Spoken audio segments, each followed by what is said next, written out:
السلام عليكم.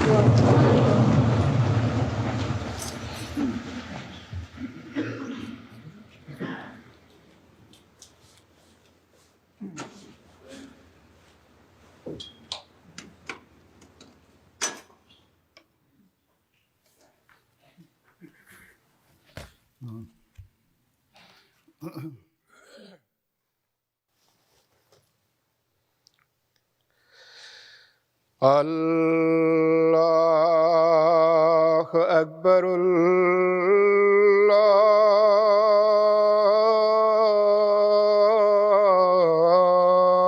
الله أكبر الله أكبر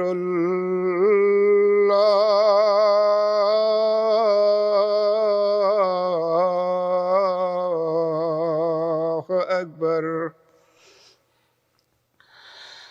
أشهد أن لا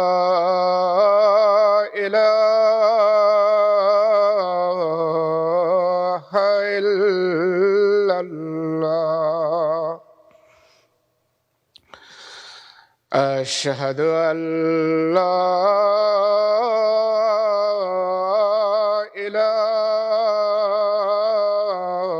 إله إلا الله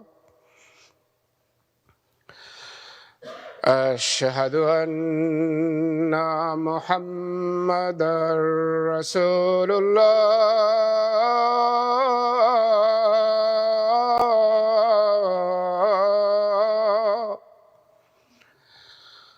أشهد أن محمدًا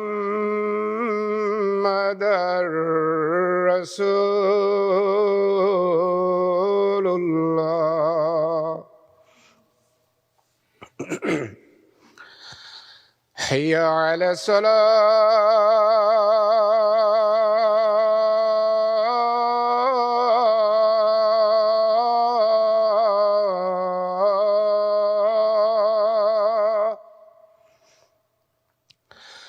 حي على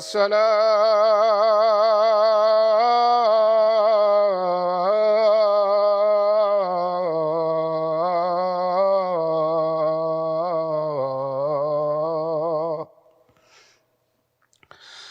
حي على الفلاح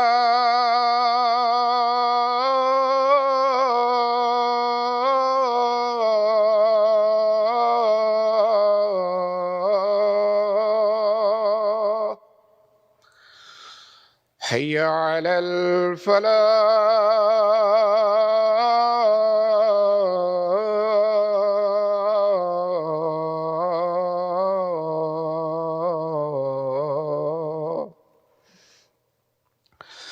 الله أكبر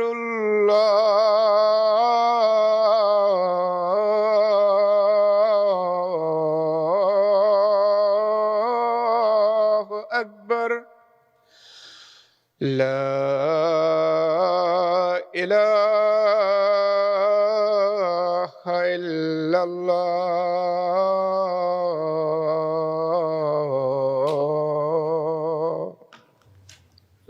الله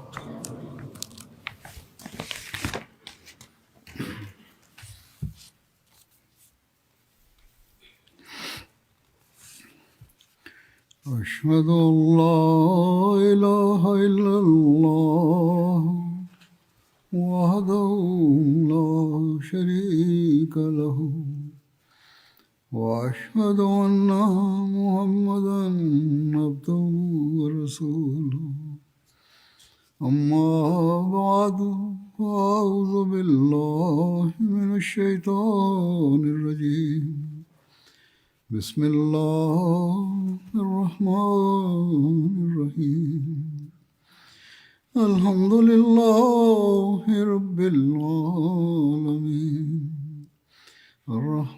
الرحمن الرحيم مالك يوم الدين إياك نعبد وإياك نستعين اهدنا الصراط المستقيم صراط الذين أنعمت عليهم غير المغضوب عليهم ولا الضالين. لقد كان لكم في رسول الله أسوة حسنة لمن كان يرجو الله واليوم الآخر وذكر الله كثيرا. अल्लाह ताला फरमाता है, আল্লাহ তাআলা বলেন, এই আয়াতের অনুবাদ হলো, নিশ্চয়ই তোমাদের জন্য আল্লাহর রসুলের মাঝে এক আদর্শ রয়েছে প্রত্যেক সেই ব্যক্তির জন্য যে আল্লাহ তাআলা এবং বিচার দিবসের আশা রাখে এবং অধিক হারে আল্লাহ তাআলাকে স্মরণ করে। হযরত আয়েশা রাদিয়াল্লাহু তাআলা আনহার কাছে কেউ জিজ্ঞেস করে যে মহানবী সাল্লাল্লাহু আলাইহি ওয়াসাল্লামের উত্তম চরিত্র এবং তার জীবন আদর্শ সম্পর্কে কিছু বলুন। তখন হযরত আয়েশা উত্তর দেন যে তুমি কি কোরআন শরীফ পড়নি? এতে তো আল্লাহ তাআলা স্বয়ং তার চরিত্র সম্পর্কে সাক্ষ্য দিয়েছেন, যেমনটি আল্লাহ তাআলা বলেছেন, وإنك لعلى خلق عظيم, কে রসূল, অর্থাৎ হে রসূল, তুমি নিশ্চয়ই চারিত্রিক মানের উন্নত আদর্শে রয়েছ। অতএব যতদূর মহানবী সাল্লাল্লাহু আলাইহি ওয়াসাল্লামের সম্পর্ক রয়েছে তা খোদা তাআলার হকের বিষয় হোক বা বান্দার হকের বিষয় হোক, তিনি উভয় ক্ষেত্রে সেই উন্নত মানে উপনীত যার সাক্ষ্য আল্লাহ তাআলা দিয়েছেন। তাই আল্লাহ তাআলা বলেছেন যে এই রসূল তোমাদের জন্য আদর্শ। শুধু তার কথা শুনলেই হবে না, বরং তার উপর আমলও করতে হবে। ঈমান আনয়ন করাই আবশ্যক নয়। আর যখন তোমরা আমল করবে তখন নিশ্চিত রূপে তোমরা সেই মান অর্জন করতে পারবে যার জন্য আমি এই রসূলকে প্রেরণ করেছি। অতএব এটি হলো মুসলমানদের এবং মুমিনদের দায়িত্ব। পৃথিবীতে মানুষ এমনও রয়েছে কতক যারা কিছু ভালো কথা বলে বা এমন কিছু কাজ করে যা খুবই প্রসিদ্ধি লাভ করে আর তাদের নাম খুবই প্রসিদ্ধ হয়ে যায় এবং তাদেরকে অনেক পুরস্কার ইত্যাদি দেওয়া হয়। কেউ নোবেল প্রাইজ পায় বা কেউ অন্য কোনো পুরস্কার পায়, কিন্তু এসব পুরস্কার কোনো কমিটি বা কোনো সংগঠনের পক্ষ থেকে হয়ে থাকে যাদের এই কাজের জন্য নিযুক্ত করা হয়। কিন্তু এটি কখনো হয়নি যে পুরো জাতি এমন কোনো কথা বলেছে যা ঐক্যবদ্ধ। প্রকৃত পুরস্কার তো তা, যেমনটি মহানবী সাল্লাল্লাহু আলাইহি ওয়াসাল্লাম নবুয়তের পূর্বে যুবক বয়সেই মানুষের কাছ থেকে পেয়েছেন, আর মানুষ তাকে সাদেক ও আমিন হিসেবে উপাধি দিয়েছিল। মানুষের দৃষ্টিতে তিনি এত উন্নত মানে উপনীত ছিলেন যার কোনো তুলনা হয় না, আর পুরো জাতি মিলে তাকে এই উপাধি দিয়েছিল। অতএব এটি হলো সেই মান যা মহানবী সাল্লাল্লাহু আলাইহি ওয়াসাল্লামেরই অনন্য বৈশিষ্ট্য। আর মহানবী সাল্লাল্লাহু আলাইহি ওয়াসাল্লাম নিজেও বলেছেন যে তোমরা আমার সুন্নতের অনুসরণ করো, আমার আমলের উপর আমল করো, কেননা আল্লাহ তাআলা আমাকে তোমাদের সংশোধনের জন্য প্রেরণ করেছেন। তিনি বলেন যে উন্নত নৈতিক আদর্শের পূর্ণতার জন্য আমাকে প্রেরণ করা হয়েছে। অতএব চারিত্রিক আদর্শের পূর্ণতা সেই করে যে সমস্ত গুণের আধার বা সমস্ত গুণ এর বৈশিষ্ট্য নিজের মাঝে রাখে এবং যার মাঝে সমস্ত গুণ পাওয়া যায়। যেমনটি আমি বলেছি, আল্লাহ তাআলা স্বয়ং বলেছেন যে তিনি হলেন আমাদের জন্য আদর্শ। তাই আমাদের তার জীবন আদর্শকে আমাদের দৃষ্টিতে সেই মান দিতে হবে বা মর্যাদা দিতে হবে যে তার প্রতিটি কথার উপর আমল করতে হবে এবং তার প্রতিটি কথা কুরআন শরীফের নির্দেশের আলোকে হয়ে থাকে এবং তা আল্লাহ তাআলার পক্ষ থেকে। অতএব প্রত্যেক সেই ব্যক্তি বা চারিত্রিক যে বৈশিষ্ট্য মানুষের মাঝে হতে পারে বা আল্লাহ তাআলার যে সকল বৈশিষ্ট্য রয়েছে এগুলোর উন্নত আদর্শ বা বৈশিষ্ট্য শুধুমাত্র মুহাম্মদ সাল্লাল্লাহু আলাইহি ওয়াসাল্লামের মাঝে পাওয়া যায়। হযরত মুসলিম মাউদ রাদিয়াল্লাহু তাআলা আনহু দিবাজা তাফসীরুল কুরআনে কিছু কথা উপস্থাপন করেছেন এবং আমাদের তাফসীর গ্রন্থসমূহেও তাঁর সাল্লাল্লাহু আলাইহি ওয়াসাল্লামের চরিত্র এবং সিরাত সম্পর্কে বর্ণিত হয়েছে। সংক্ষেপে কিছু কথা আজ আমি উল্লেখ করব। আগামীতেও যখন সুযোগ আসবে তখন তার বিস্তারিত বর্ণনা করব। প্রথম কথা হলো আল্লাহ তাআলার অধিকার বা হক, অর্থাৎ আল্লাহ তাআলার ইবাদতের হক। এক্ষেত্রে আমাদের মহানবী সাল্লাল্লাহু আলাইহি ওয়াসাল্লামের কি আদর্শ দৃষ্টিগোচর হয়, আমরা দেখি যে মহানবী সাল্লাল্লাহু আলাইহি ওয়াসাল্লামের পুরো জীবন আল্লাহ তাআলার ভালোবাসায় নিমগ্ন। এতৎসত্ত্বেও যে তার উপর অনেক বড় বড় দায়িত্ব ছিল, নতুন শরীয়ত প্রচলিত করার ছিল এবং মানুষের সংশোধন করার ছিল। যেমনটি মসিহ মাউদ আলাইহিস সালাম বলেছেন যে জাহেলদের মানুষ বানিয়েছেন এবং মানুষদের শিক্ষিত মানুষ বানিয়েছেন এবং আল্লাহওয়ালা মানুষে পরিণত করেছেন। এটি অনেক বড় দায়িত্ব ছিল, কিন্তু তিনি আল্লাহ তাআলার যে হক ছিল অর্থাৎ ইবাদতের যে হক ছিল সেটিকে কখনো ভুলে যাননি। এটি অনেক বড় এবং গুরুত্বপূর্ণ কথা। এর মাঝে তিনি অনেক বিপদের সম্মুখীন হয়েছেন, যুদ্ধে যেতে হয়েছে, শত্রুরা আক্রমণ করেছে, কিন্তু কখনো আল্লাহ তাআলার ইবাদতের হক আদায় করার ক্ষেত্রে তিনি কখনো ঘাটতি আসতে দেননি। অতএব এটি হলো সেই উত্তম আদর্শ যা আমাদের সামনে রয়েছে, যে আমাদের সর্বাবস্থায় আল্লাহ তাআলাকে সামনে রাখতে হবে। আর যখন আমরা আল্লাহ তাআলাকে নিজেদের সামনে রাখবো তখন আমাদের বিভিন্ন সমস্যাবলী নিজে নিজেই সমাধান হয়ে যাবে। মানুষ জিজ্ঞেস করে যে আমাদের এই বিপদ বা এই সমস্যা রয়েছে, আমরা এইভাবে দোয়া করেছি বা সেভাবে দোয়া করেছি, নিজেদের বিপদ বা সমস্যার জন্য দোয়া করে, কিন্তু আমরা আল্লাহ তাআলার হক আদায় করি না। এই কারণেই মানুষ বঞ্চিত হয়। আল্লাহ তাআলা বলেন যে আমার অধিকারও তোমাদের দিতে হবে, আমার হকও আদায় করতে হবে। তার ইবাদতের মান কেমন ছিল? মহানবী সাল্লাল্লাহু আলাইহি ওয়াসাল্লাম রাত গভীর হলে আল্লাহ তাআলার ইবাদতের জন্য দাঁড়িয়ে যেতেন। অর্ধেক রাত অতিবাহিত হওয়ার পর তিনি দাঁড়িয়ে যেতেন এবং আল্লাহ তাআলাও এর সাক্ষ্য দিয়েছেন। হযরত আয়েশা রাদিয়াল্লাহু তাআলা আনহা বর্ণনা করেন যে আমি একবার এমন উপলক্ষে যখন তিনি ইবাদতের জন্য দণ্ডায়মান ছিলেন তাকে বললাম যে হে আল্লাহর রাসূল সাল্লাল্লাহু আলাইহি ওয়াসাল্লাম, খোদা তাআলার নৈকট্য প্রাপ্ততা আপনি পূর্ব থেকেই হয়ে আছেন, তাহলে আপনি নিজের আত্মাকে কেন এত কষ্ট দিচ্ছেন যে রাতের অধিকাংশ অংশ আপনি ইবাদতেই কাটিয়ে দেন, আল্লাহ তাআলার কাছে বিগলিত চিত্তে দোয়া করতে থাকেন? তখন তিনি বলেন যে হে আয়েশা, আফালা আকুনু আবদান শাকুরা, এই কথা সত্য যে আমি খোদা তাআলার নৈকট্যপ্রাপ্ত বান্দা, কিন্তু আর খোদা তাআলা নিজ কৃপায় আমাকে এই নৈকট্য দান করেছেন, তাহলে কি এটি আমার দায়িত্ব নয় যে আমার দ্বারা যতটা সম্ভব আমি তার কৃতজ্ঞতা করব? কেননা অবশেষে কৃতজ্ঞতা অনুগ্রহের প্রতিদানেই হয়ে থাকে। দেখুন যে আল্লাহ তাআলা তার প্রতি যে কৃপা করেছিলেন, যে ফজল করেছিলেন, যে তাকে শেষ শরীয়তবাহী নবী বানিয়েছেন, তার উপর শেষ শরীয়ত পূর্ণ করেছেন, ধর্মগ্রন্থ অবতীর্ণ করেছেন, তো এতে তিনি এই কথা বলেছেন বা এই কারণে তিনি এই কথা বলেছেন যে আমি কি কৃতজ্ঞ বান্দা হব না?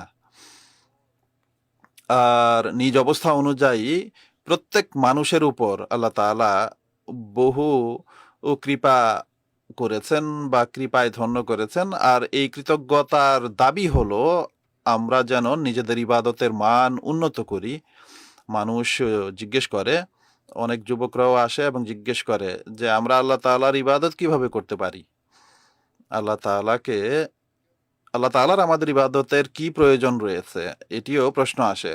তো এর উত্তর এটি, বর্তমান বিশ্বের প্রভাবে প্রভাবিত হয়ে অনেক শিশুরাও এই প্রশ্ন করে। তখন এর উত্তর হলো আল্লাহ তাআলার তোমাদের ইবাদতের কোনো প্রয়োজন নেই। কিন্তু আল্লাহ তাআলার যে সকল ধর্মীয় এবং জাগতিক কৃপারাজি রয়েছে তোমার উপর, এগুলো কি এই দাবি করে না যে তোমরা তার অনুগ্রহরাজির শুকরিয়া আদায় করবে এবং কৃতজ্ঞ বান্দা হবে? অনুরূপভাবে তার সিরাতে এই ঘটনাও পাওয়া যায় যে যখন তিনি খোদা তাআলার কালাম বা বাণী শুনতেন তখন অবলীলায় তার চোখ দিয়ে অশ্রু প্রবাহিত হতো, বিশেষত সেই সব আয়াত যেগুলোতে তাকে নিজ দায়িত্বের প্রতি দৃষ্টি আকর্ষণ করা হয়েছে। অতএব এক রাওয়ায়াতে বর্ণিত হয়েছে যে একদিন মহানবী সাল্লাল্লাহু আলাইহি ওয়াসাল্লাম হযরত আব্দুল্লাহ বিন মাসউদ রাদিয়াল্লাহু তাআলা আনহুকে বলেন যে আমাকে কুরআন শরীফ পড়ে শোনাও।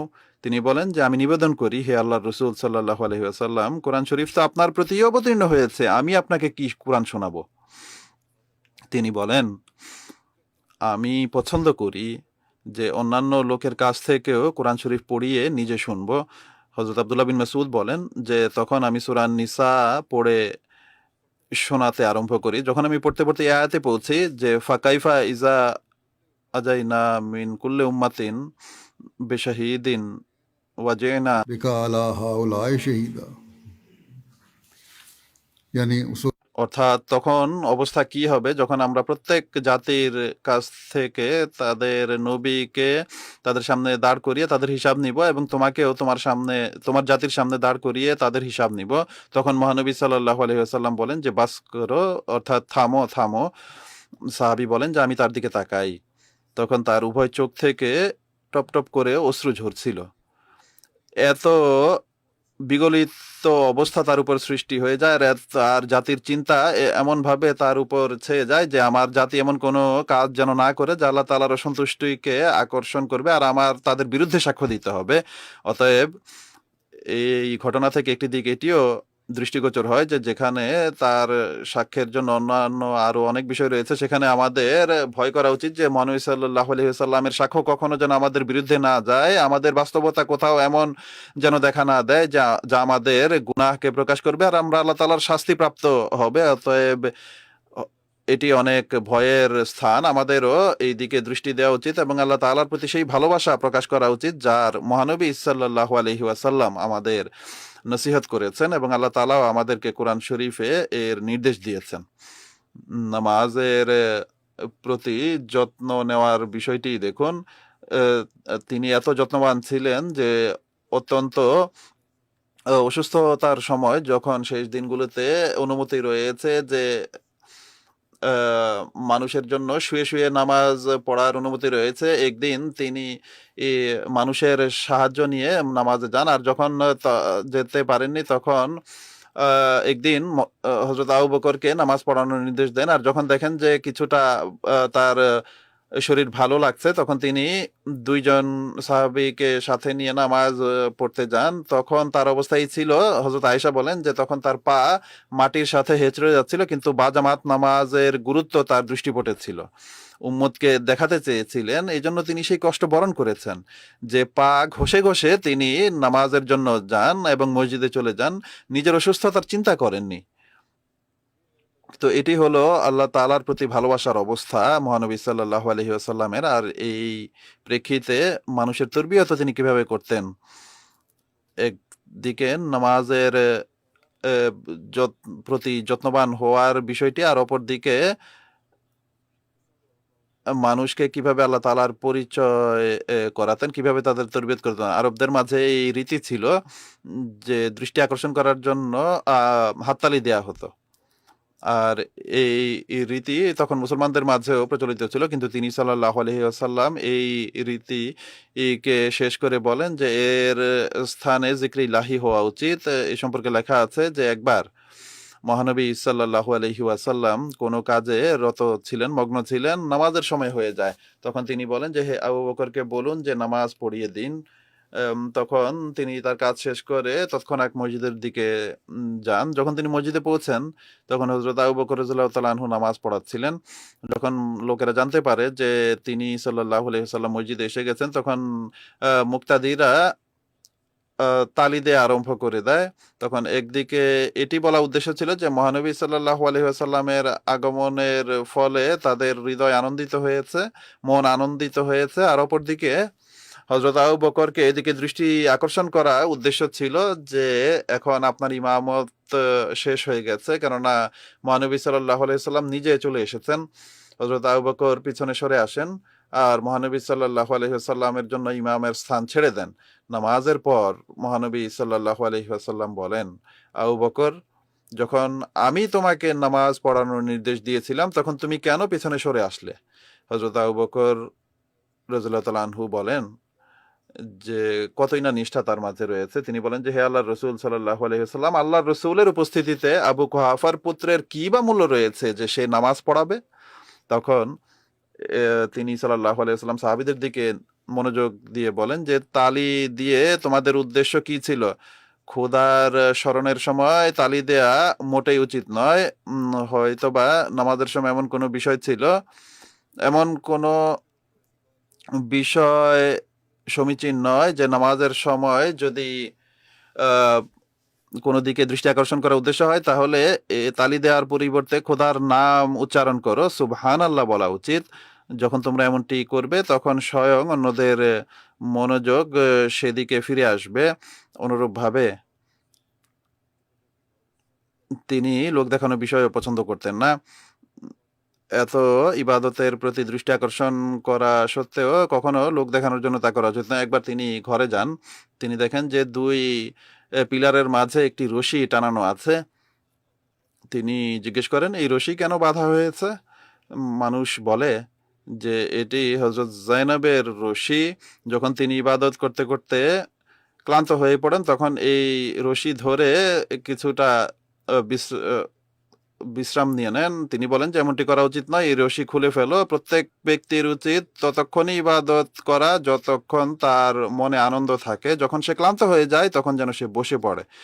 এই ধরনের লোক দেখানো ইবাদত কোনো উপকার করতে পারবে না। এ থেকে বোঝা যায় যে তার তরবিয়তের প্রভাবাধীন সাহাবীরাও আর তার পরিবারের সদস্যরাও এবং ঘরের সদস্যরাও ইবাদতের শখ রাখতেন এবং নিজেদেরকে কষ্টের মাঝে ফেলতেন। অপরদিকে তিনি এটিও বলে দিলেন যে কষ্টে নিপতিত করার প্রয়োজন নেই, বরং আরামের সাথে ইবাদত করা উচিত, স্বাচ্ছন্দ্যে ইবাদত করা উচিত। কিন্তু বর্তমান লোকদের জন্য এটিও বলে দেই যে এর অর্থ মোটেও এটিও নয় যে আজকাল মানুষ যা বলা আরম্ভ করেছে অনেক সময় যে কষ্টে নিবেদিত করার প্রয়োজন নেই, তাই দ্রুত নামাজ পড়ো এবং এক ফরজ আদায় করো এবং গলা থেকে নামিয়ে দাও বা ঘাট থেকে নামিয়ে ফেলো। আর এটি সম্পূর্ণ এই কথার উল্টো অর্থ করা আরম্ভ করেছে যে নিজেদের সুবিধা সবার আগে দেখো। আজকাল অনেক নামাজ আদায়কারী আসেন নামাজের জন্য এবং কয়েক মিনিটে নামাজ পড়েই শেষ করে ফেলেন, বা ঘরে নামাজ পড়লে কয়েক মিনিটেই নামাজ শেষ করে দেন। আর অনেক সময় এখানেও আমাকে মানুষ প্রশ্ন করে যে নামাজ কিভাবে পড়া উচিত। তো নামাজ সেভাবেই পড়া উচিত যে এটিকে সাজিয়ে গুছিয়ে পড়ো। এ সম্পর্কে মহানবী সাল্লাল্লাহু আলাইহি ওয়াসাল্লামের একটি হাদিস রয়েছে যে এক সাহাবীকে তিনি ৩-৪ বার নামাজ পড়ার কথা বলেন। সেই ব্যক্তি সভায় দেরিতে এসেছিল। তিনি নামাজের পরে তিনি সাল্লাল্লাহু আলাইহি ওয়াসাল্লাম বসা ছিলেন। নামাজ বা জামাত হয়ে গিয়েছিল আর সভা চলছিল। প্রত্যেকবার সেই সাহাবী নামাজ পড়তেন আর তার কাছে আসলে তিনি সাল্লাল্লাহু আলাইহি ওয়াসাল্লাম বলতেন যে পুনরায় গিয়ে নামাজ পড়ো।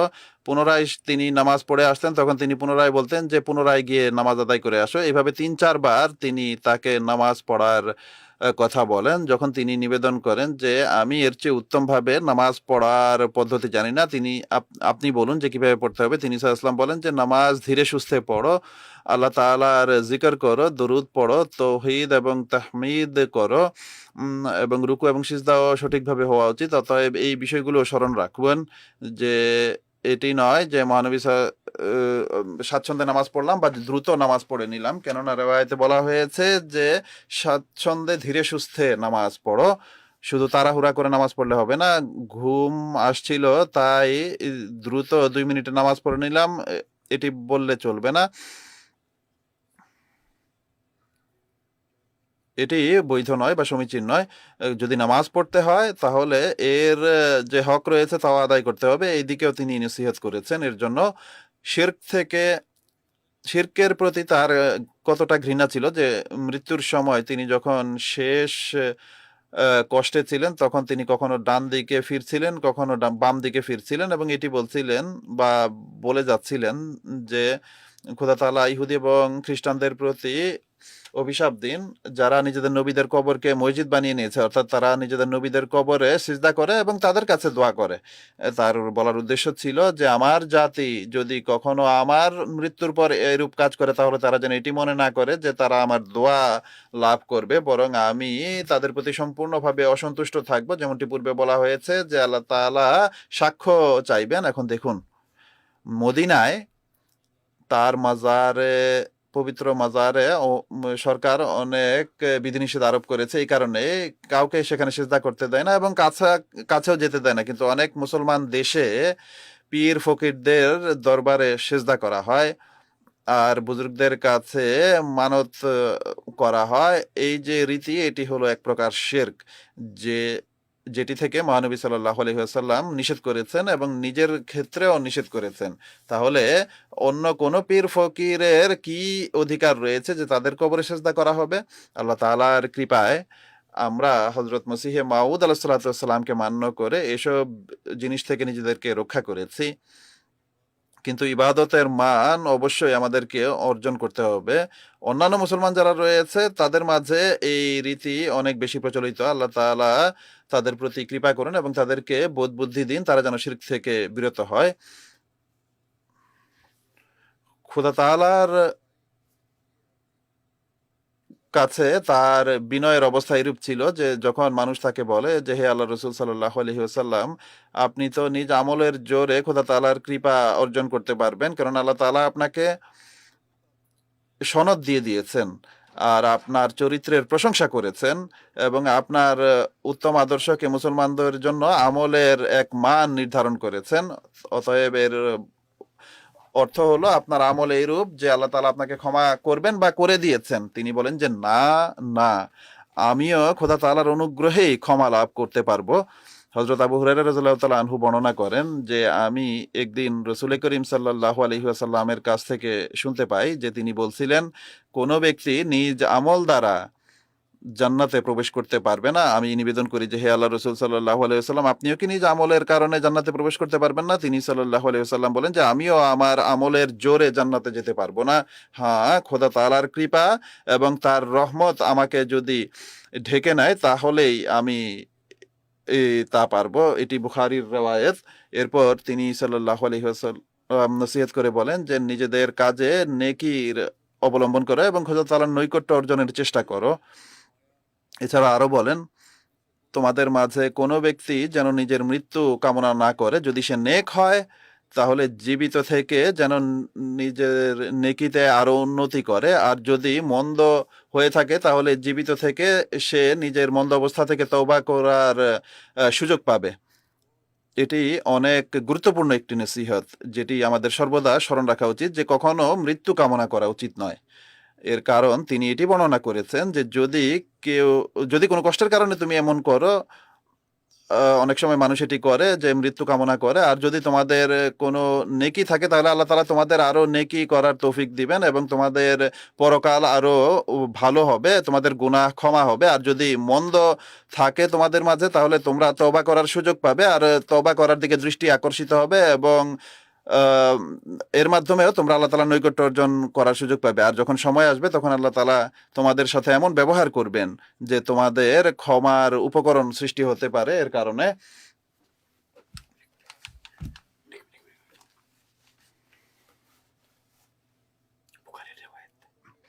ইবাদতের তার নিজের মান তো কেমন ছিল এটি দেখিয়েছেন, অন্যদেরও এদিকে দৃষ্টি আকর্ষণ করতেন। রিওয়ায়াতে বর্ণিত হয়েছে যে একবার তিনি রাতের বেলায় নিজ জামাতা হযরত আলী এবং নিজ কন্যা হযরত ফাতেমার ঘরে যান এবং তাদের জিজ্ঞেস করেন যে তোমরা কি তাহাজ্জুদ পড়ো?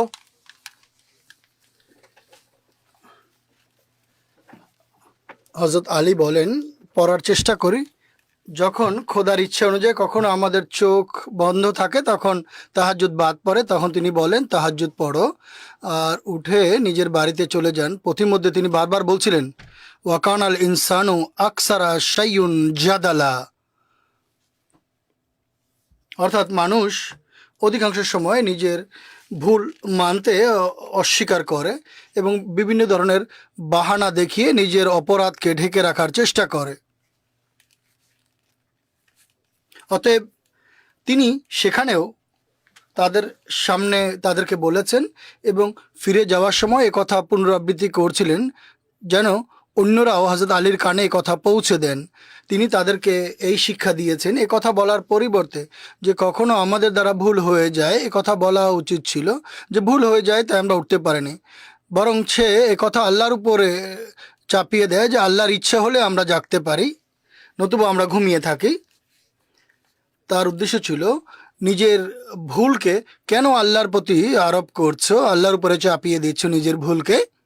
যেমনটি পূর্বেই বর্ণনা করা হয়েছে যে ইবাদতের ক্ষেত্রেও তিনি কোনো ধরনের কৃত্রিমতা ভণিতা পছন্দ করতেন না। যেভাবে তিনি তার বাড়িতে একবার দেখে বলেছিলেন, তিনি তেমনটি করতে নিষেধ করেছিলেন যে এমনটি করো না। তার আদর্শ ছিল যে শক্তি সামর্থ্য আল্লাহ মানুষের মাঝে দিয়েছেন এগুলো যেন সঠিকভাবে প্রয়োগ করা হয়, এবং এটি সত্যিকার ইবাদত। চোখের উপস্থিতিতে চোখ বন্ধ রাখা, চোখ বের করে ফেলা, এটি ইবাদত নয়, বরং এটি একটি অপরাধ। হ্যাঁ, এর অপব্যবহার করা এটি অপরাধ। আজ দেখুন, বিশ্বের এমন অনেক কাজ আছে, মানুষের কামনা বাসনা বা আকর্ষণ রয়েছে যা মানুষকে নিজের দিকে আকৃষ্ট করে। যখন এগুলোর প্রতি মানুষ মনোযোগ নিবদ্ধ করে, ভুল ধরনের প্রোগ্রাম টেলিভিশনে দেখে বা ইন্টারনেটে দেখে বা কোনো অপছন্দনীয় জিনিস দেখে, এগুলিও গুনাহ, এগুলো পাপ। তিনি বলেছেন এই গুনাহ থেকে আত্মরক্ষা করাই মূল কাজ, এবং এটি তোমাদেরকে সওয়াবের কারণে পরিণত করবে। একইভাবে কান বন্ধ করে রাখা কোনো পুণ্যের কাজ নয়। আল্লাহ তাআলা একটি শক্তি দিয়েছেন, ইন্দ্রিয় দিয়েছেন, তোমরা কেন এই ইন্দ্রিয়কে বন্ধ রাখবে? কিন্তু কখনো অপরাধ, আল্লাহ তাআলা তোমাদেরকে একটি নিয়ামত দিয়েছেন, তোমরা সেই নিয়ামতকে নষ্ট করলে এটি অপরাধ। হ্যাঁ, মানুষের অন্যায় কথা এবং গীবত শোনা এটি অপরাধ। মানুষ অনেক সময় ভিন্ন মন্দ কথা শুনে এবং গীবত শুনে, এবং এর থেকে তারা হাসে এবং মজা নেয়, এবং মানুষের দুর্বলতা শুনে। এগুলো বারণ, এগুলো নিষেধ। তিনি বলেছেন যে এমন কাজ করো না। মহানবী বলেছেন এমন কাজ থেকে নিজেকে বিরত রাখো।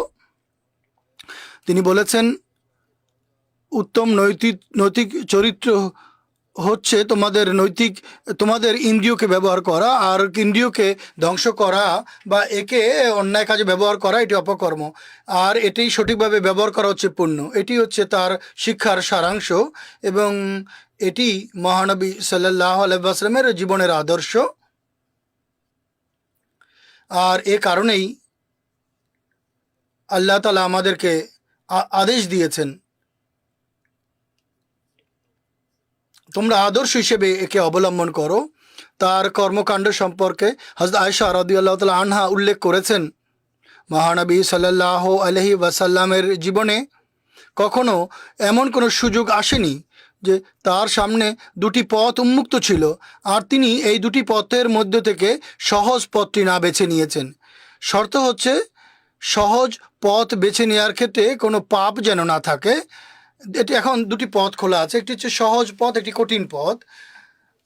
তিনি সবসময় যেটি সহজ পথ সেটি অবলম্বন করতেন, কেননা আল্লাহ তাআলা মানুষকে অকারণে বিপদের মুখে ঠেলে দিতে চান না। কিন্তু যেখানে এই সন্দেহ থাকে যে এই সহজ পথে গেলে বিভিন্ন ধরনের পাপে জড়িত হওয়ার সম্ভাবনা রয়েছে, তখন তিনি এর থেকে দূরে সরে যেতেন, আর দীর্ঘ পথ তখন তিনি অবলম্বন করতেন, কষ্টের পথ অবলম্বন করতেন। বরং কথা বলা উচিত যে সামান্য পরিমাণ সন্দেহ হলে তিনি এর থেকে দূরে সরে যেতেন, এবং সব মানুষের চেয়ে সবচেয়ে বেশি এটি তার আমল ছিল। এর চেয়ে বেশি দূরে যাওয়ার চেষ্টা মানুষ করতেই পারে না যতটা দূরে তিনি যেতেন। পৃথিবীতে দেখুন, মানুষ অনেক সময় প্রতারণা করার জন্য মানুষ নিজেকে বিপদের মুখে ঠেলে দিয়ে নিজের বিভিন্ন গুণ এবং বৈশিষ্ট্য প্রকাশ করার চেষ্টা করে। আমরা সংগ্রাম করেছি, সাধনা করেছি। পীর ফকিররাও এই ধরনের কথা বলে, অনেক বড় বড় কাহিনী রয়েছে। কিন্তু মহানবী সাল্লাল্লাহু আলাইহি ওয়াসাল্লাম সহজ পন্থা অবলম্বন করতেন, কেননা যারা এভাবে জগতের লোকদেরকে দেখানোর জন্য কোনো কাজ করে তারা শুধুমাত্র নিজেদের মহত্ব প্রকাশ করার জন্য করে এবং নিজেদেরকে বিপদের মুখে ঠেলে দেয়, বা নিজেদের প্রশংসা শোনার জন্য, আল্লাহর জন্য নয়।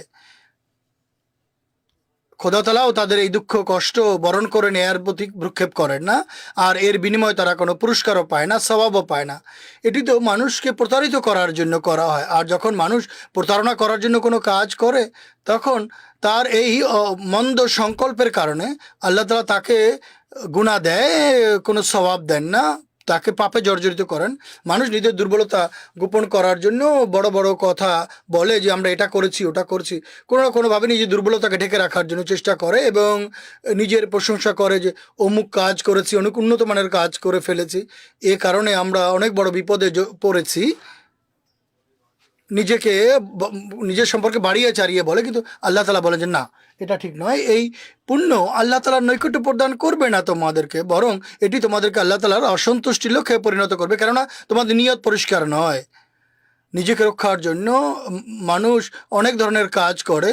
মানুষকে যদি আমরা দেখাই তাহলে মানুষ হয়তো আমাদের পক্ষে কথা বলবে। এই যে ছোট ছোট কথা, ছোট ছোট শিক্ষা মহানবী সাল্লাম তার ব্যক্তিগত আদর্শ দ্বারা আমাদেরকে দিয়েছেন এবং উপদেশ দিয়েছেন।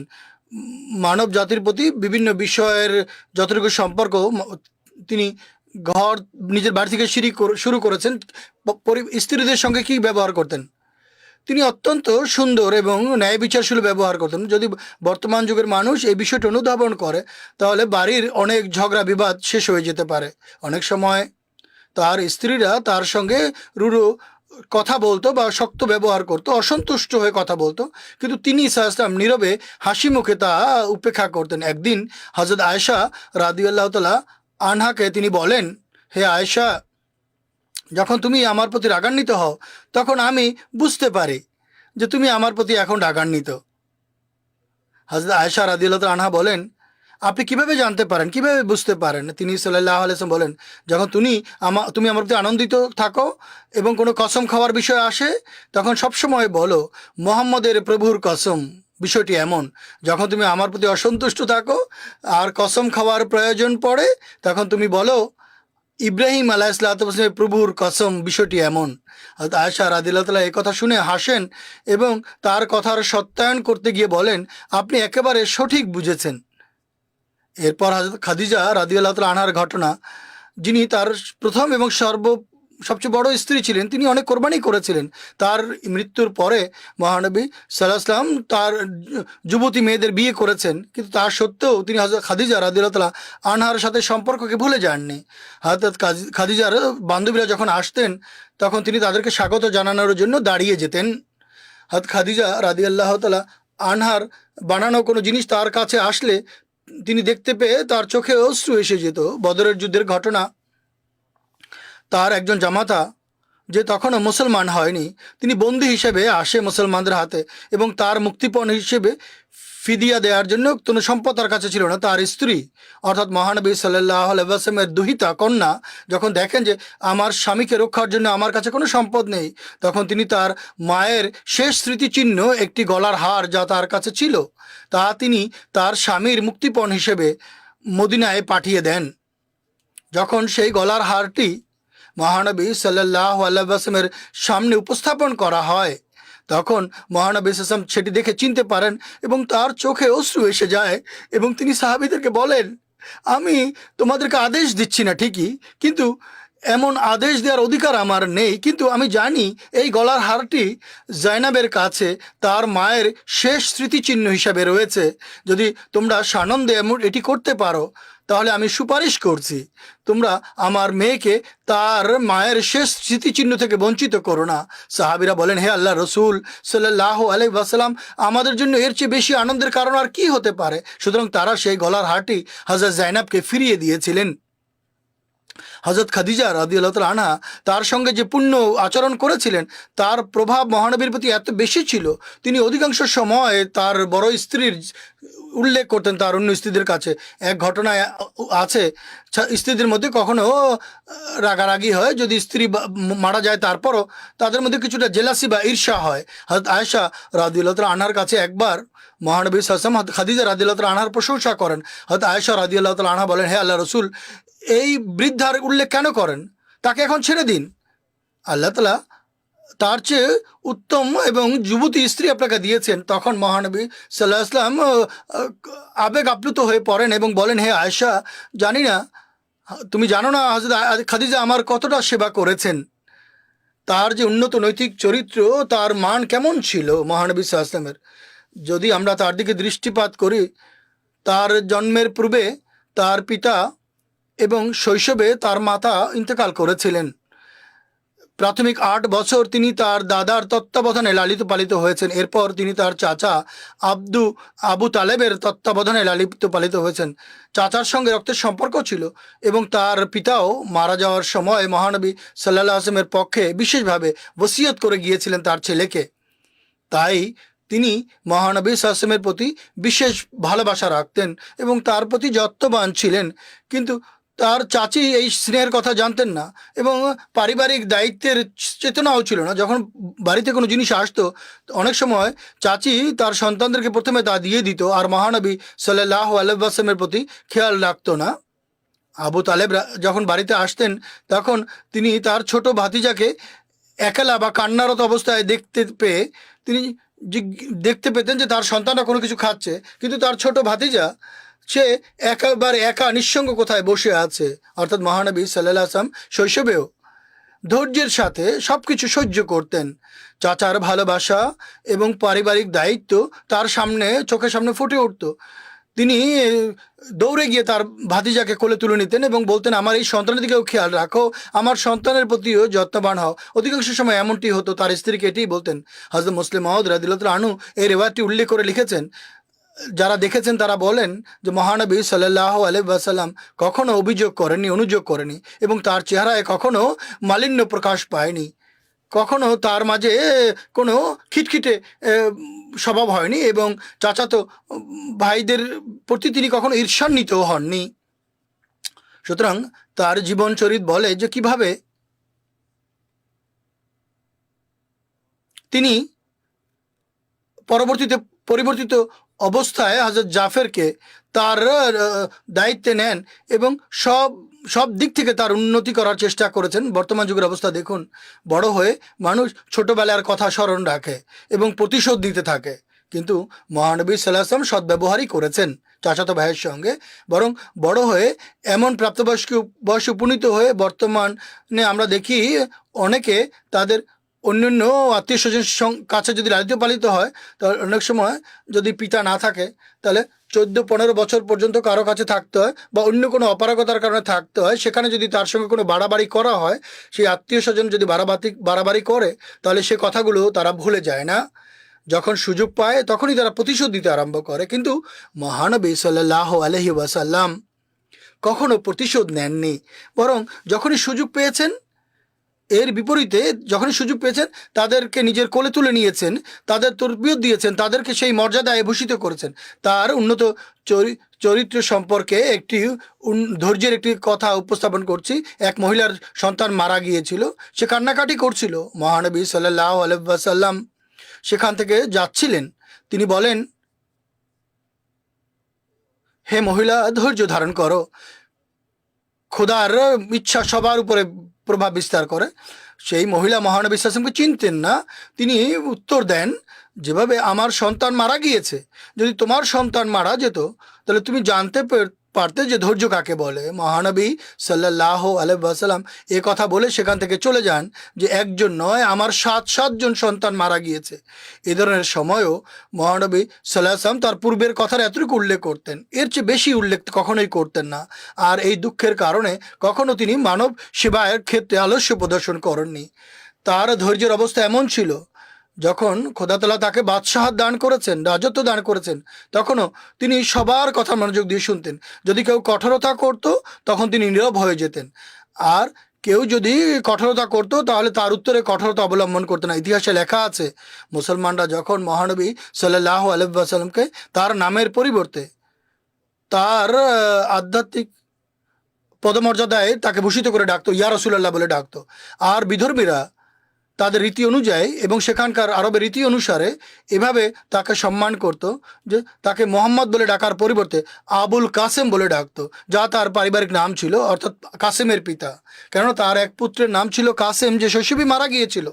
একবার এক ইহুদি মদিনায় আসে এবং সে তাকে মহানবীর সঙ্গে সে এসে বিতর্ক করতে আরম্ভ করে। বিতর্কের সময় বারবার সে বলছিল, হে মোহাম্মদ, বিষয়টি এমন, হে মোহাম্মদ, আমার কথাটি এমন। কিন্তু মহানবী সাল্লাল্লাহু আলাইহি ওয়াসাল্লাম কোনো ধরনের বিতর্ক ছাড়াই তার কথার উত্তর দিচ্ছিলেন। কিন্তু সাহাবীরা তার অপরাধ দেখে উৎকণ্ঠিত হচ্ছিল। এরপর এক সাহাবী আর থাকতে পারেনি, সে রাগান্বিত হয়ে বলে, সাবধান, মহানবীর নাম নিয়ে কথা বলো না। যদি রসুলুল্লাহ বলতে না পারো তাহলে কমপক্ষে আবুল কাসেম বলে উল্লেখ করো। সেই ইহুদি বলে, আমি তো সেই নামই বলবো যা তার পিতামাতা রেখেছে। মহানবী সাল্লাল্লাহু আলাইহি ওয়াসাল্লাম তার মতামত শুনে সাহাবীকে বলেন, সে ঠিক বলেছে, আমার পিতামাতা আমার নাম মোহাম্মদই রেখেছেন। যে নাম উল্লেখ করতে চায় তার নিতে দাও, উল্লেখ করতে দাও, রাগান্বিত হয় না। তার ধৈর্যের অবস্থা এমন ছিল, অনেক সময় তিনি কোনো কাজের জন্য বাইরে গেলে অনেকে তার পথ আটকে দাঁড়িয়ে যেতেন এবং নিজেদের প্রয়োজনের কথা উল্লেখ করতে আরম্ভ করতেন। ততক্ষণ পর্যন্ত তিনি দাঁড়িয়ে থাকতেন যতক্ষণ পর্যন্ত তারা তাদের কথা শেষ না করত। এরপর তিনি এগিয়ে যেতেন বা চলে যেতেন। অনেকের অভ্যাস হয় করমর্দন করতো কিন্তু দীর্ঘক্ষণ হাত ধরে রাখতো, কিন্তু তিনিও দীর্ঘক্ষণ পর্যন্ত তাদের হাত ধরে রাখতেন যতক্ষণ তারা না ছাড়ে। যদিও এটি পছন্দনীয় বিষয় নয়, কিন্তু মহানবী সাল্লাল্লাহু আলাইহি ওয়াসাল্লাম কখনোই তাদের হাত থেকে নিজেদের হাত ছাড়িয়ে নিতেন না। সব ধরনের অভাবী তাদের অভাব অভিযোগ করতো এসে অনেক সময় অভাবীদের অভিযোগ শুনে তাদের প্রয়োজন অনুযায়ী কিছু দিয়ে দিতেন। তখন তারা আরও বেশি দাবি করত। মহানবী সাল্লাল্লাহু আলাইহি ওয়াসাল্লাম তাদের আকাঙ্ক্ষা পূর্ণ করতেন। অনেক সময় মানুষ চাইতে থাকতো আর প্রত্যেকবারই তিনি তাদেরকে কিছু না কিছু দিতে থাকতেন। আর বিশেষভাবে এমন অবস্থায় যারা যদি নিষ্ঠাবান মনে হতো অভাবীকে, তার বিষয়ে তাকে দেওয়ার পরে সেই মুখলেস ব্যক্তিকে বলতেন এতটুকু যে এটি উত্তম হতো যদি তুমি খোদার উপরে আস্থা রাখতে, নির্ভর করতে। সুতরাং একবার এক সাহাবী বারবার চেয়ে তার কাছ থেকে কয়েকবার নিজের প্রয়োজনের জন্য টাকা নিয়েছে। তিনি তার প্রার্থিত অঙ্ক তাকে দিয়েছেন। অবশেষে তাকে বলতেন, সবচেয়ে উত্তম মর্যাদা এটি, মানুষ যেন খোদার উপরে ভরসা করে। সেই সাহাবীর মাঝে নিষ্ঠা ছিল এবং ভদ্রতাও ছিল। সে যা কিছু নিয়েছিল আদবের কারণে তা ফিরিয়ে দেয়নি ঠিকই, কিন্তু ভবিষ্যৎ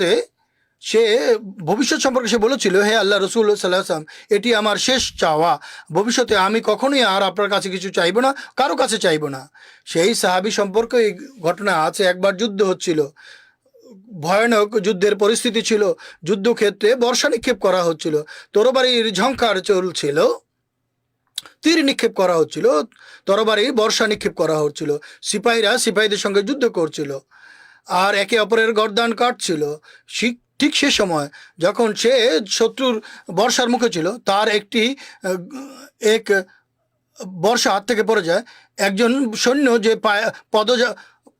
পদাতিক ছিল, সে নিচ থেকে সে ভাবে যদি সে ঘোড়া থেকে নামে তাহলে তার ক্ষতি হতে পারে।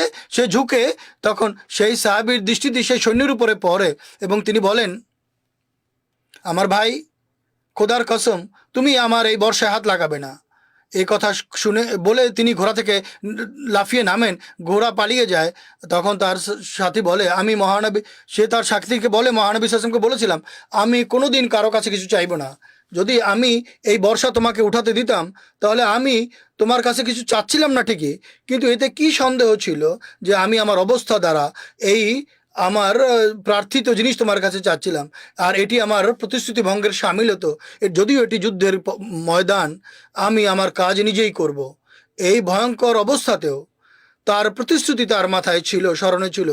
এটি শুধু নয়, আরও অনেক বিষয় আছে মহানবী সাল্লাল্লাহু আলাইহি ওয়াসাল্লামের জীবন চরিত্রের, তার ইনসাফ সম্পর্কে, তার আবেগ অনুভূতির সম্মান সম্পর্কে, দরিদ্রদের প্রতি খেয়াল রাখা সম্পর্কে। এটি তার আদর্শ ছিল। দরিদ্রদের অবস্থা সম্পর্কে এবং মহিলাদের প্রতি সদ্ব্যবহার, যার উল্লেখ আমি আগেও করেছি। বাড়িতে স্ত্রীদের সঙ্গে এবং সাধারণ নারীদের সঙ্গে সদ্ব্যবহার করতেন। মানব জাতির সেবা করার ব্যাপারে, প্রতিবেশীর সঙ্গে সদ্ব্যবহার, আত্মীয় স্বজনের সঙ্গে সদ্ব্যবহার সম্পর্কে অগণিত ঘটনা রয়েছে যা মহানবী সাল্লাল্লাহু আলাইহি ওয়াসাল্লামের জীবনচরিত্র থেকে আমরা দেখতে পাই। মানুষের ধন সম্পদ হেফাজত করার জন্য তিনি কী চেষ্টা করেছেন, অন্যের দুর্বলতা ঢেকে রাখার জন্য তিনি কত চেষ্টা করেছেন, নিজেদের মধ্যে পারস্পরিক সহযোগিতার ক্ষেত্রে তিনি কি করেছেন এবং তার আমল কি ছিল। এক্ষেত্রে দুর্বলতা কিভাবে ঢেকে রাখতেন, কিভাবে তিনি সাত্তারি করতেন, দুর্বলতা ঢেকে রাখতেন, সততার সম্পর্কে তিনি কি উপদেশ দিতেন। কুধারণা সম্পর্কে কি উপদেশ দিয়েছেন, ছিদ্রান্বেষণ সম্পর্কে কি উপদেশ দিয়েছেন, নিরাশ হওয়ার ব্যাপারে কি উপদেশ দিয়েছেন, এমনকি জীব জন্তুর সঙ্গে সদ্ব্যবহার করার আদেশ দিয়েছেন এবং ধর্মীয় সৌহার্দ্যের প্রতি তিনি কি আদেশ দিয়েছেন। এই সমস্ত বিষয় এমন যা আমাদের জন্য পরিপূর্ণ আদর্শ। যেমনটি আমি পূর্বেও বলেছি, ভবিষ্যতে ইনশাআল্লাহ সময় সুযোগ বুঝে আমি এই কথাগুলো উপস্থাপন করতে থাকবো। এখন আমি এখানে এই বিষয়টি শেষ করছি আর হযরত মসিহ মাউদ আলাইহিসসালামের একটি উদ্ধৃতি পাঠ করছি। তিনি আলাইহিসসালাম বলেন, সেই মানুষ যিনি তার কথা দ্বারা, তার গুণ দ্বারা, বৈশিষ্ট্য দ্বারা, নিজের কর্ম দ্বারা, নিজের কর্মকাণ্ড দ্বারা এবং নিজের আধ্যাত্মিক শক্তি দ্বারা, পবিত্র গুণাবলীর এবং জ্ঞান এবং কর্মকাণ্ড দ্বারা, সততা দ্বারা প্রতিপন্ন করে দেখেছেন এবং পরিপূর্ণ মানুষ আখ্যায়িত হয়েছেন। সেই মোবারক নবী হযরত খাতামুল আম্বিয়া, ইমামুল আসফিয়া, খাতামুল মুরসালিন, আখিরুল মুরসালিন জনাবে মোহাম্মদ সাল্লাল্লাহু আলাইহি ওয়াসাল্লাম। হে খোদা, প্যার খোদা, তুমি সেই প্রিয়তম নবীর প্রতি সেই রহমত ও দূত বর্ষণ করো যা তুমি পৃথিবীর আদিকাল থেকে অদ্যপতি অন্য কারো উপরে বর্ষণ করনি। অতএব আল্লাহ তাআলা আমাদেরকে এই তৌফিক দান করুন, আমরা যেন মহানবী সাল্লাল্লাহু আলাইহি ওয়াসাল্লামের আদর্শের উপর আমল করে সত্যিকার মুসলমান হওয়ার চেষ্টা করতে পারি এবং তার এই বার্তা বিশ্বে ছড়িয়ে দিতে পারি, যেন বিশ্ববাসীকে আমরা মহানবীর পতাকা তলে আনতে পারি। আল্লাহ তাআলা আমাদেরকে তৌফিক দান করুন। আল্লাহুম্মা সাল্লি আলা মুহাম্মাদিন ওয়া আলা আলি মুহাম্মাদিন ওয়া বারিক ওয়া সাল্লিম ইন্নাকা হামিদুম মাজিদ। নামাজের পর আমি একটি একটি জানাজা পড়াবো। জানাজা এসে গেছে কিনা হুজুর জিজ্ঞেস করছেন।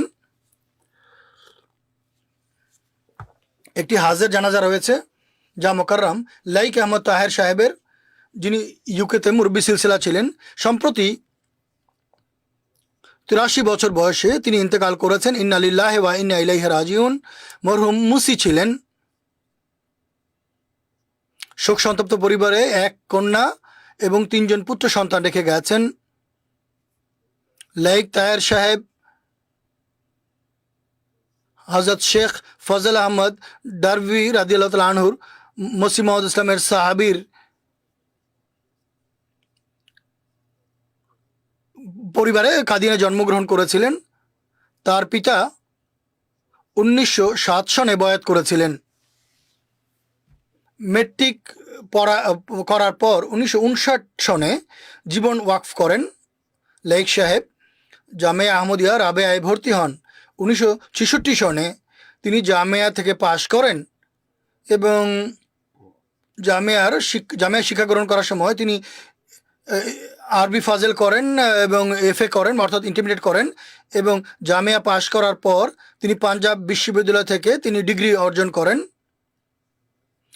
1967 সনের জুলাই মাসে তিনি মোবাল্লেগ হিসেবে ইংল্যান্ডে ধর্মসেবার জন্য প্রেরিত হন এবং এখানে মসজিদ ফজলের নায়েব ইমাম হিসেবে তিনি তবলিগের দায়িত্ব পালন করার সুযোগ লাভ করেন। এরপর 1970 সনে পাকিস্তানে ফেরত চলে যান। ইসলাহ এরশাদের অধীনে পাকিস্তানের বিভিন্ন জায়গায় তিনি মুরব্বি সিলসিলা হিসেবে জামাতের সেবা করেছেন। এরপর তসরিফে তার পদায়ন হয়। মৌলানা আব্দুল হামিদ সাহেবের জামাতা ছিলেন তিনি, সম্ভবত হুজুর বলছেন। এরপর সেখানে সেবা করার সময় তিনি জামিয়ায় শিক্ষক নিযুক্ত হয়েছিলেন এবং প্রায় 10 বছর তিনি জামিয়ায় শিক্ষা পাঠদানের সৌভাগ্য লাভ করেন। এরপর 1982 সনে ওকালাত তফসিরে তিনি তার পদায়ন হয়, নায়েব ওকিলুত তফসির নিযুক্ত হয়েছিলেন। একইভাবে খোদামুল আহমদিয়া অন্যান্য অঙ্গ সংগঠনে কাজ করেছেন জামিয়ায় থাকার সময়ও এবং যখন তিনি পাকিস্তানে মুরব্বি ছিলেন তখনও। এরপর 1986 সনে তিনি মোবাল্লেগ সিলসিলা হিসেবে আমেরিকায় প্রেরিত হয়েছিলেন বা তাকে পাঠানো হয়েছিল। 1986 সনেই হযরত খলিফাতুল মসিহ রাবে রাহিমাহুল্লাহ তাআলা তাকে এখানে ইউকেতে ডেকে গ্লাসগোতে পোস্টিং দেন, যেখানে তিনি মুরব্বি এবং মোবাল্লেগ সিলসিলা হিসেবে দায়িত্ব পালনের সুযোগ পেয়েছেন। 2005 সনে তিনি জামিয়া আহমদিয়ার ইউকের প্রিন্সিপাল নিযুক্ত হন যখন ইউকেতে জামিয়া প্রতিষ্ঠিত হয়েছিল। তার জামাতের সেবার সময়কাল প্রায় 59 বছর। আতাল মুজিব রাশেদ সাহেব ইমাম মসজিদ ফজল লন্ডন বলেছেন যে মরহুম ইসলাম ধর্মের সেবার এক নিবেদিত প্রাণ ছিলেন এবং ওয়াকফি জিন্দিগির দায়িত্ব পালনের ক্ষেত্রে পরিপূর্ণ দায়িত্ব পালন করেছেন। একজন সফল মোবাল্লেগ সিলসিলা ছিলেন। তিনি দীর্ঘদিন জামাতের সেবা করার সুযোগ পেয়েছেন। খুব সুন্দরভাবে পবিত্র কোরআন তেলাওয়াত করতেন এবং খুব সুন্দরভাবে তবলিগের দায়িত্ব পালন করতেন। যেসব জামাতে তিনি জামাতের সেবা করার সুযোগ পেয়েছেন সেখানে অনেক পুণ্য স্মৃতি রেখে গেছেন। জামাতকে তিনি ভালোবাসতেন, একজন গ্রহণীয় সেবক ছিলেন। তাহারিকের ক্ষেত্রেও তিনি অগ্রগামী ছিলেন, বিভিন্ন তাহারিকে অংশগ্রহণ করার সুযোগ পেয়েছেন। দোয়ার প্রতি তার বিশেষ মনোযোগ ছিল। তার বাড়ির দেয়ালে দোয়ার বাক্য লেখা ছিল। বাড়ির দেয়াল তিনি দোয়ার বাক্য দ্বারা সাজিয়ে রেখেছিলেন। অনেক গুণের অধিকারী ছিলেন তিনি। মোবারক সিদ্দিকী সাহেব বলছেন, আমি দীর্ঘদিন ধরে তাকে চিনি। অত্যন্ত হাসি খুশি মানুষ ছিলেন। তার স্বভাবের মধ্যে হাসি খুশি ছিল। খেলাফতের প্রতি, জামাতের প্রতি গভীর ভালোবাসা রাখতেন এবং যাদের সঙ্গে দেখা হতো তাদেরকেই বলতেন খেলাফতের পরিপূর্ণ আনুগত্য করো।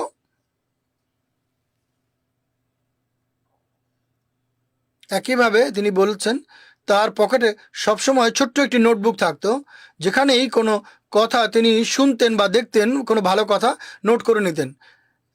কোনো বিশেষ মানুষের কাছ থেকে আবশ্যক নয়, যেখানেই শুনতেন তা নোট করে রাখতেন। শিক্ষার যুগ থেকে জামাতের বুজুর্গদের সান্নিধ্যে বসা ছিল তার চিরায়ত অভ্যাস। ওয়াকার আহমদ শাহজাহানপুরী সাহেবের অনেক কথা তার স্মরণ ছিল। তিনি তার বৈঠকে এগুলো তা শোনাতেনও। তার কন্যা কুরাতুল আইন বলছেন,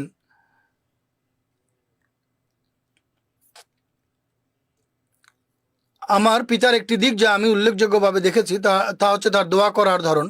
দোয়ার প্রতি তার গভীর আগ্রহ ছিল।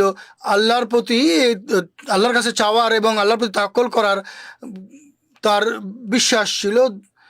ততক্ষণ পর্যন্ত দোয়া করা ছাড়তেন না যতক্ষণ পর্যন্ত তিনি তার প্রার্থিত বস্তু না পেয়ে যেতেন। আল্লাহ তাআলার উপর তার গভীর আস্থা ছিল, বিশ্বাস ছিল, নির্ভরতা ছিল।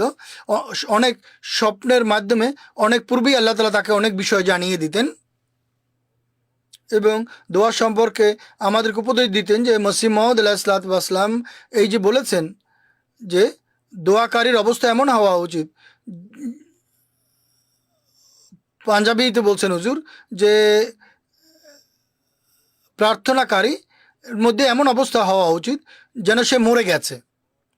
আর এই অবস্থায় যখন তুমি খোদার কাছে কিছু চাইবে তখন আল্লাহ তোমার প্রার্থনা শুনবেন। আল্লাহ তাআলা তার প্রতি ক্ষমা এবং দয়াশীল ব্যবহার করুন, তার পদমর্যাদা উন্নীত করুন। তার জানাজা এখানে আছে, জুমার নামাজের পর আমি বাইরে গিয়ে তার জানাজার নামাজ পড়াবো ইনশাল্লাহ। দ্বিতীয় গায়েবানা জানাজার উল্লেখ করছি। মোকাররম শেখ আজালু সাহেব মালির নায়েব আমির ছিলেন। সম্প্রতি তিনি ইন্তেকাল করেছেন। ইন্না লিল্লাহি ওয়া ইন্না ইলাইহি রাজিউন। মরহুম মুসি ছিলেন। মোবাল্লেগ সিলসিলা তাসির সাহেব তার সম্পর্কে লিখছেন যে মরহুমে রেডিও প্রোগ্রাম শুনে 1916 সনে আহমদিয়ত গ্রহণ করার তৌফিক পেয়েছিলেন এবং ইমানের ক্ষেত্রে যথেষ্ট উন্নতি করেছিলেন। অত্যন্ত নিষ্ঠাবান এবং একজন সক্রিয় আহমদী ছিলেন। জামাতের অনুষ্ঠান আদিতে এবং চাঁদা প্রদানের ক্ষেত্রে তিনি অগ্রগামী ছিলেন। প্রতিদিন ফজর নামাজ মসজিদ এবং মিশন হাউসে এসে পড়তেন দূর থেকে। খেলাফতের প্রতি গভীর ভালোবাসা এবং শ্রদ্ধার সম্পর্ক ছিল, গভীর অনুরাগের সম্পর্ক ছিল খেলাফতের প্রতি। 1918 সনে ওসিয়ত ব্যবস্থাপনায় যোগদান করার সুযোগ পেয়েছেন তিনি এবং মৃত্যুকাল পর্যন্ত প্রত্যেক মাসের শুরুতে নিজের বেতন থেকে ওসিয়তের চাঁদা পরিশোধ করতেন। একবার তার কোনো 6 মাস পর্যন্ত কোনো কারণে তিনি বেতন পাননি। সেখানে দেশের অবস্থা এমন ছিল, চাঁদা না দিতে পেরে তিনি চিন্তিত ছিলেন। অবশেষে আল্লাহ তাআলা কৃপা করেন এবং বেতন পাওয়ার মাত্রই প্রথম কাজ তিনি করেন যে ওসিয়তের চাঁদা এবং অন্যান্য চাঁদা এসে পরিশোধ করেন। তার স্ত্রী এবং 3 জন পুত্র সন্তান ছিলেন যাদেরকে তিনি তবলিগ করছিলেন এবং তবলিগের কারণে 2 জন পুত্র সন্তান আহমদী হয়ে গিয়েছিলেন, কিন্তু স্ত্রী এবং এক পুত্র আহমদিয়ত গ্রহণ করেনি। তাই তিনি চিন্তিত এবং উৎকণ্ঠিত ছিলেন। আহমদিয়তের প্রতি তার ঈমান ছিল অত্যন্ত মজবুত। আহমদী এবং মৌলবীদের সম্পর্কে তার মতামত ছিল অত্যন্ত সুস্পষ্ট এবং বলতেন যে এরা কখনোই সফল হতে পারবে না। যতক্ষণ পর্যন্ত তারা মসিহ মাহাদিকে না মানবে। অত্যন্ত সক্রিয় দাইলাল্লাহ ছিলেন এবং জামাতের সক্রিয় কর্মী ছিলেন। আল্লাহ তাআলা তার প্রতিও ক্ষমা এবং দয়াশীল ব্যবহার করুন। তার গায়েবা জানাজার নামাজও পড়ানো হবে ইনশাল্লাহ।